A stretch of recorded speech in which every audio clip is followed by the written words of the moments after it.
solitary human effort without adequate resources, public cooperation, and support. Gurudev's silent direction to me was to apply the available spiritual energy placed at my disposal for the simultaneous fulfillment of three objectives. 1. To understand how the rishis of old, in their embodied forms, had utilized the spiritual energies at their disposal for solving the problems of their times by vanquishing the evil forces and by establishing the supremacy of divine way of life. 2. To understand and comprehend the dimensions of the God assigned task to be accomplished through me as an instrument. And 3.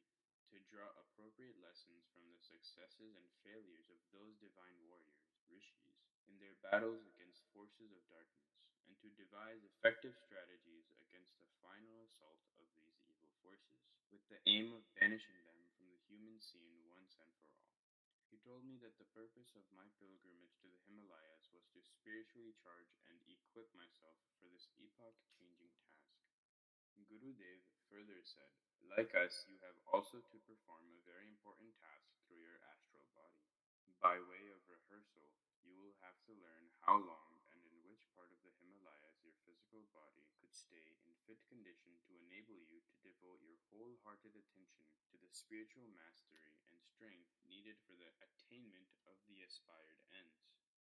He continued, in temperate climate, the system is not subjected to the rigors of extremes of heat and cold, and all normal facilities for leading a normal, comfortable life are easily available. On the contrary, to live calmly and unperturbed, with minimal facilities in the high Himalayan regions, with extreme cold and no creature comforts whatever, is a challenge and an opportunity to learn the difficult art of living. This itself is sadhana. One is required to master the body like an acrobat, subsist on leaves and edible roots, and learn to live fearlessly with requisite precautions for the safety of life and limb amongst ferocious wild animals. These inconveniences are there so long as there is a physical body. All this comes to an end when one withdraws into the astral body. Then there is no botheration for safety from cold and heat, hunger and thirst, sleep and exhaustion. Physically, a man can walk only up to a limited distance, but a soul in an astral body can instantly reach anywhere and convey its message to the minds of thousands of persons at a time, and thus its capacity to help humanity increases manifold. Illumined souls, therefore, work through their astral bodies. Their sadhanas are also different from those done physically. Physical body has its limitations. Its energy is mostly spent in satisfying physical needs and worrying about weakness, sickness, old age, etc. Its advantage, however, is that direct physical acts on the material plane, mutual communication, and physical contacts are possible only through a physical body. When physical body becomes old and decrepit, it has to be cast off, and tasks initiated through it remain unfinished.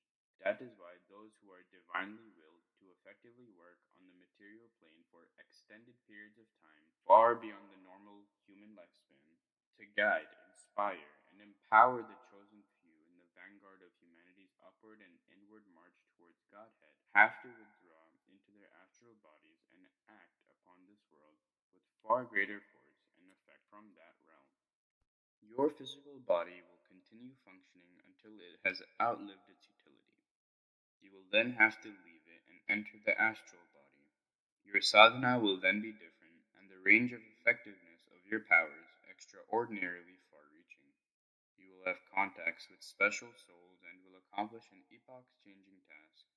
At an appropriate time, you will be introduced to this region of Devatma Himalaya.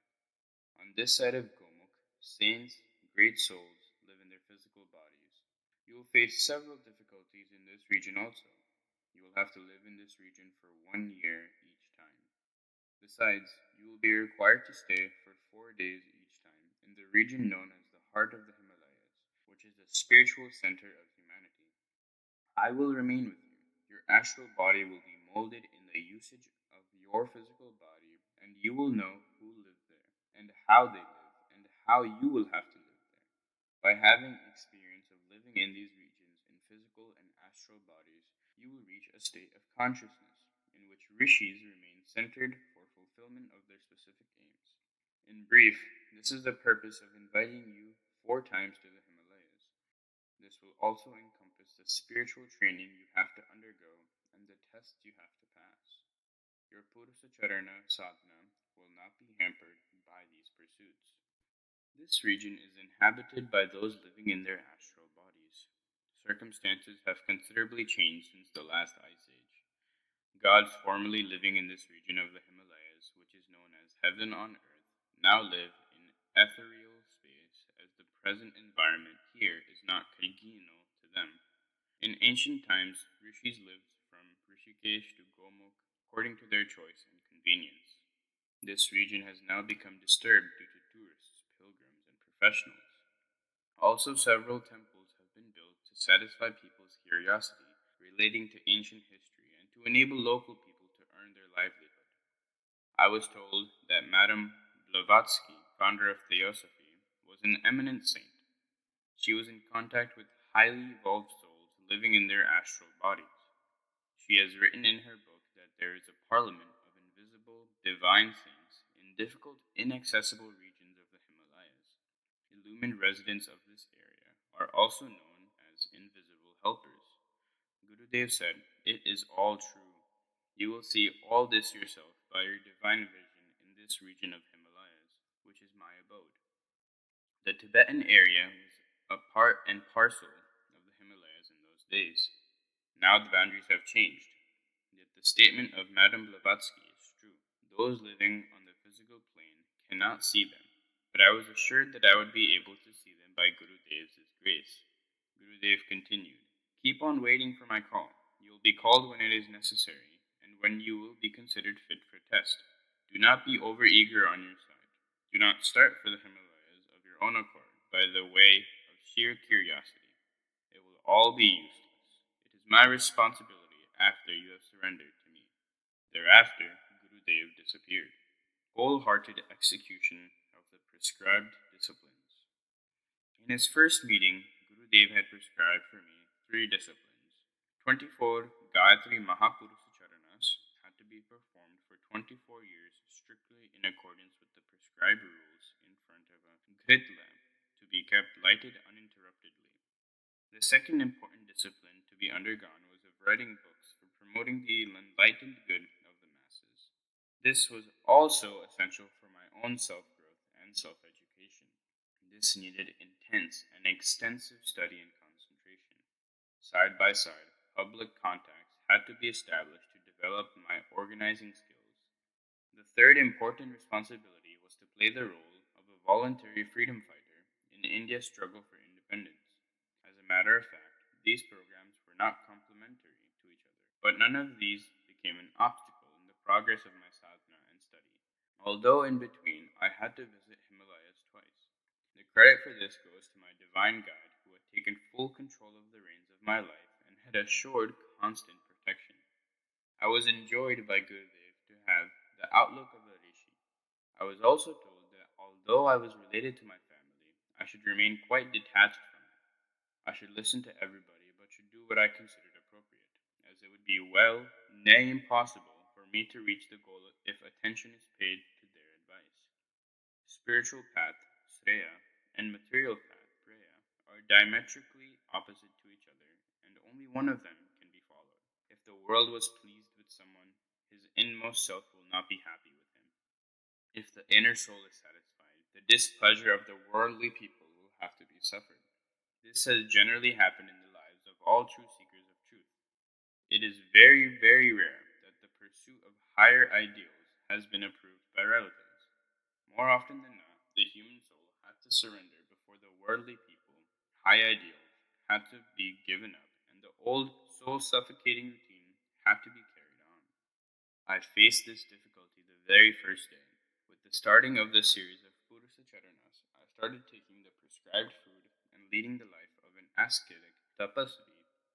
This created havoc. People started discussing me in their own way, in sweet and sour words. The gist of their advice was that no step should be taken to disturb the ordinary, routinized way by which people earn their livelihood. Although our ancestral property was so large that 3 generations could have easily been fed and maintained sitting idle, it was stressed that it should be all kept intact for future, and the family should be maintained on fresh earnings through the ancestral profession of priesthood. How could the arguments of these people be rebutted? Ultimately, I made one of the 3 gurus of Gandhiji as my guru. I kept silent and felt relieved. I simply said that I was doing was in response to divine inspiration and thus restored a semblance of peace. I started acting upon my solemnly taken pledge in such a manner as if I had not to take my advice from and answer to anybody. On a back look now, I see that if such firmness had not been shown, my lifeboat would have been rocked by violent jerks and capsized, and I would have missed that opportunity by which, with the help of sadhana, I have been able to do good to myself as well as to the masses. Relationship with God could not have been established with anything less than purity of heart and clarity and brilliance of head. I was subjected to a second test in my childhood when the non cooperation movement of the Indian National Congress started. Gandhiji launched the Satyagraha movement, called upon true patriots to come out from smugness of their homes, face the bullets, and go to jail. I heard the inner voice that it was a historical moment which must not be missed. I got my name enrolled in the corps of Satyagrahi of that region. I had to leave my house and go to the front to offer salt satyagraha. The officials of the government and their propagandists had spread rumors that there would be firing and people would be sentenced to long imprisonments, including transportation for life, with a view to dissuading them from taking part in this movement. All my friends, neighbors, family members, relatives came to impress upon me that what I was contemplating to do was a suicidal act. The matter got further aggravated, and some relatives threatened to go on fast and commit suicide.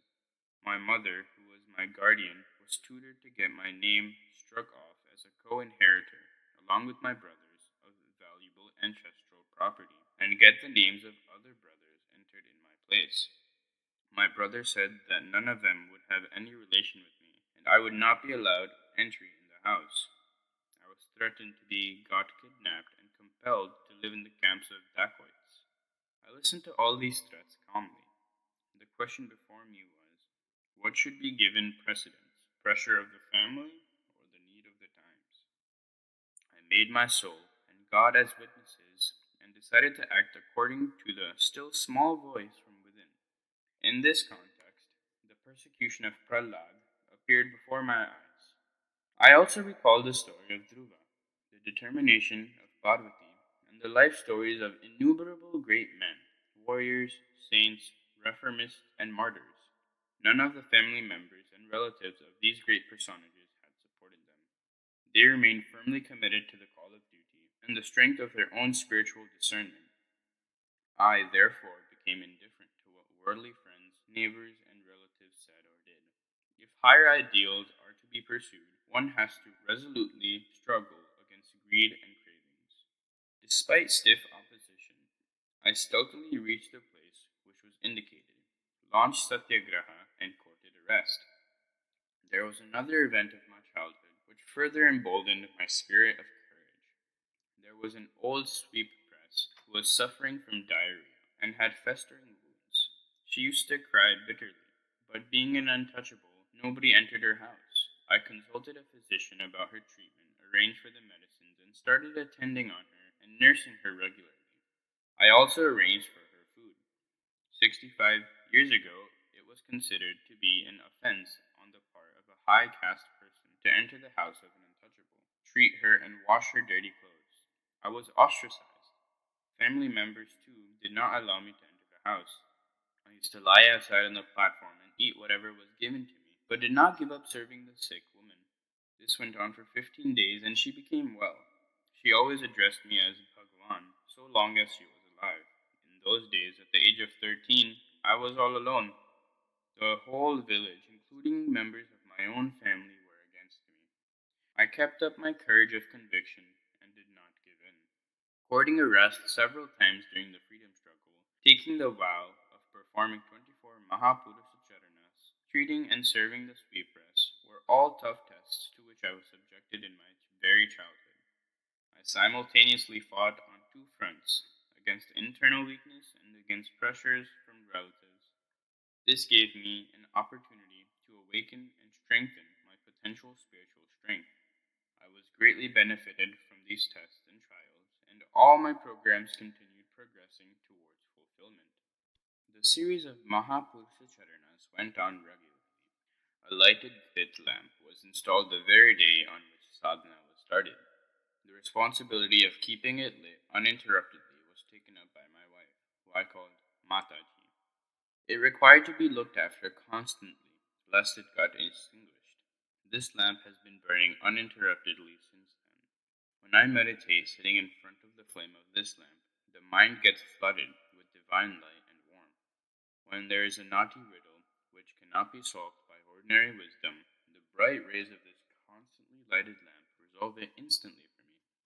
Jap, repeating the mantra quietly by way of adoration, of 66 malas, rosary, symbolic worship of the picture of Gayatri Mata by water, flowers, rice, incense, lighted lamp, and Naivedya, offering of sweets.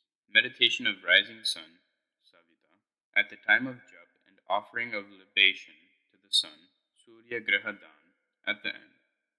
This was the daily routine which was adopted by me. No Bij mantra or Samput, etc. of tantric system was added. With the picture of Gayatri Mata installed before me, my heart used to get flooded with intense faith and devotion, and it appeared as if the mother was sitting before me in person. Sometimes I felt inclined to shed tears of intense love and joy by hiding my face in mother's ankle. During this period of daily worship and meditation, there was never an occasion when my mind did not get instantly absorbed in inner concentration and identification with the deity of my devotion. Had it not been for the ring of the alarm watch, I could not have felt inclined to come out of that state of trance. Never was there any interruption in this routine of sadhana. This also applied to study, for which no separate time was set apart. Often I was required to walk and cover long distances in connection with the work of the Indian National Congress. I used to stop reading only when there was any meeting or program. I used to read while walking. My speed of reading books had been 40 printed pages per hour. I used to get at least 2 hours daily for reading.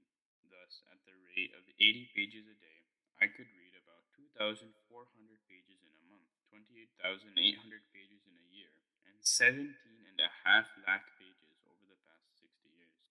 Besides, reading has been as easy for me as taking food or bath, and I could cursorily skip through about 3,000 pages daily. This routine has been going on for the last 60 years, during which innumerable pages of books on subjects of my interest have been read. After the completion of Mahapurusha Charanas, I found more time, which I devoted to studying several books and manuscripts in different libraries. This became an invaluable treasure for me. I did not read a single page for recreation. All that I read was mastered with a view to acquiring proficiency in the particular subject. While writing any article or discussing any matter, I could at once recall subjects which I had already read. In my absence, people used to say that I was a mobile encyclopedia. Readers of Akhand Jyoti are amazed when they find references to so many books, journals, and magazines. The same thing applies to Yug Nirman Yojana and Yug Sakti Patrika. The secret is that I have read with utmost concentration whatever has been useful for me to gain mastery of the subjects of my interest. So all relevant references suddenly appear in my mind at the appropriate time. This, in fact, is the miracle of concentrated sadhana. There was a primary school in the village of my birthplace. From the point of view of formal education, I studied only in that school. Sanskrit is part and parcel of our family traditions. My father and brothers were eminent scholars of Sanskrit. Giving discourses on ancient scriptures and priesthood were our ancestral profession. I thus acquired adequate knowledge of Sanskrit at home. I have taught Sanskrit to students up to the standard of Acharya, though I do not possess any degree. The story of studying other languages is interesting. I started writing English words in jail on a shallow iron pen, Tasla, by using pebbles as pencil. I could lay my hand on an English newspaper, Leader, in jail, and started reading English. I used to consult my colleagues, and in about a year's time, when I was released from jail, I had acquired fairly good knowledge of English. Every time during my journey to the jail, my vocabulary of English increased. Due to mutual discussions and gradually, I learned grammar also. In return, I taught my jailmates Sanskrit and idiomatic Hindustani. Magazines, journals, dictionaries, etc., of other languages have always remained my basic sources of learning other languages. Gayatri has been called goddess of wisdom. I cannot say anything about others, but I myself have been miraculously benefited by her worship. Even professors of Hindi have received considerable guidance from my articles in Akhand Jyoti, in which Sanskrit words have been used predominantly. I have a feeling of inner upliftment, and people are amazed to find that despite my remaining extremely busy in sadhana, etc., so much knowledge could be acquired. And the credit for all this goes to Mahapragya, the supreme divine intelligence. Although I participated in Satyagraha, launched by the Congress, in compliance with the directions from Gurudev, in the beginning I did not understand its significance. When I was given one sankalp of doing sadhana for 24 years, why was this period split up into two portions of 5 and 19 years? When thousands of persons were engaged in Satyagraha movement, participation or non-participation by one more person should not have mattered much. Gurudev had guessed my dilemma at the time of my meeting with him, and his divine voice had given the guidance. Yug Dharma has its own importance. It should be considered as the need of times, and one should rush to fulfill it, leaving aside all other work, just as water has to be rushed to the side of fire. In days to come, you have to undertake several works of public contact, and you will not get better opportunity than this to establish contacts with different strata of society.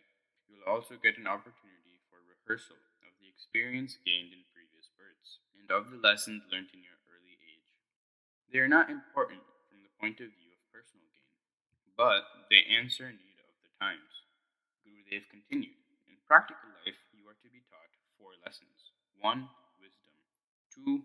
Honesty. 3. Responsibility. And 4. Courage.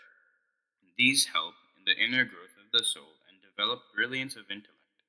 With a view to developing the talents required for execution of your future plans and also to hone up the instruments needed for the purpose, your participation in India's freedom struggle is essential. It is not pertinent to discuss here as to what I did for the country, how much I suffered, and how I discharged the duties and responsibilities which were entrusted to me. Anybody interested to know about it may read the book Freedom Fighters of Agra Division, published by the Information Department of the Uttar Pradesh government. In those days, I was known by the name of Sri Ram Mata. The important thing that needs to be understood is the purpose underlying this particular direction of Gurudev. During those 10 years of my active participation in the freedom struggle, I interacted with people of different nature in and outside the jail. In those days, mass awakening was at its highest peak.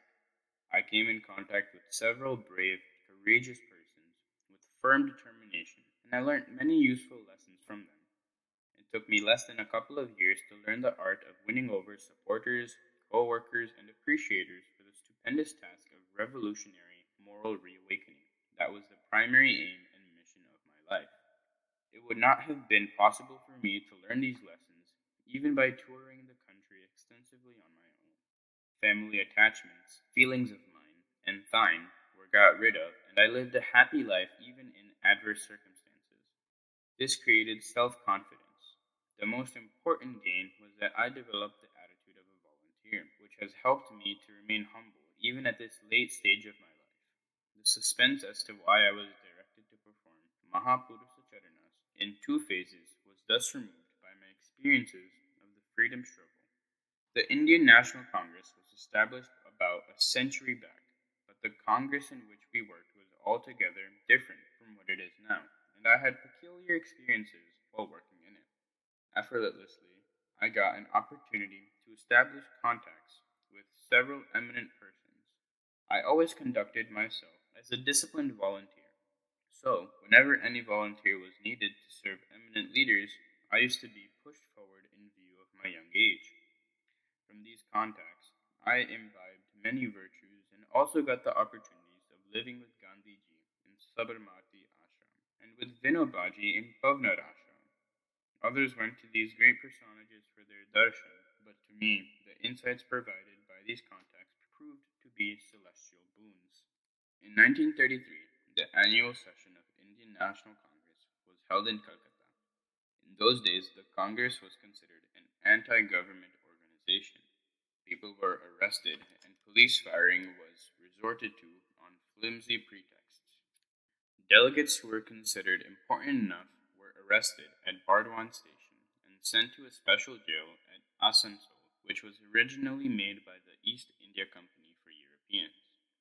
I was also arrested along with my three colleagues of Agra district.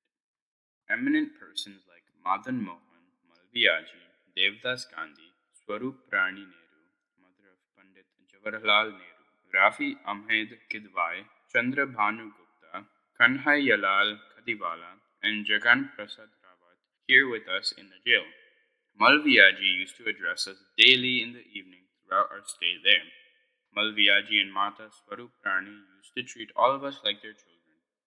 One day, Malviyaji emphasized in his speech that we should beg a paisa from every man and a handful of food grains from every woman to spread the message of our movement so that they may realize that the Congress was their organization and that the freedom struggle was their own struggle, being run with their cooperation and contributions. This thing might not have been important for others, but I took serious note of it. The rishis of yore maintained themselves, their gurukuls and aranyaks on public alms, bhiksha. It had been pointed out to me by Gurudev that I was to take up an important assignment in hand. I had been wondering where from the money I would come for this purpose. In jail, I got the clue. After my release, I applied this formula while launching important projects of moral and social upliftment and transformation. Amounts running into crores have been spent on these projects through willing and volunteer contributions. Minimum of 10 paisa or a handful of grains per person per day from lakhs and lakhs of well wishers and friends of the mission. Like Gayatri and Gangotri, Congress had been the fount of my life's course. However, after independence, I concentrated only on those tasks which could contribute to the fulfillment of political freedom. Politicians look after the political and economic affairs of the country, but far more important and crucial is the moral, intellectual, and social transformation of the society to usher in an era of true equality, fraternity, freedom, and harmony. This can be accomplished by persons and organizations committed to deeper values of life. That is the task dearest to my soul. Except for wearing khadi, I withdrew myself from active participation in all other programs of the Congress from the day of independence. This had the blessings of Bapu and the sanction of my divine guide. When friends sent me a form for accepting pension for having worked as a freedom fighter for about 20 years, I plainly declined to avail of the offer. Eminent persons of those days who are still alive would testify that when the time of rewards came, I withdrew behind the curtain. All the aforesaid three assignments were accomplished with utmost dedication and concentration. In between, I also visited the Himalayas when summoned by Gurudev. During the two visits before independence, I was kept in the Himalayas only for 6 months each time. I was told that the work of the Congress was more important from the point of view of attainment of freedom, and so my sojourn for 6 months each time would be enough. It is not necessary to mention here what I was told and what I was required to do during these sojourns. There are events and happenings, even of my workaday visible surface life, which I consider miraculous and acts of divine grace, and my heart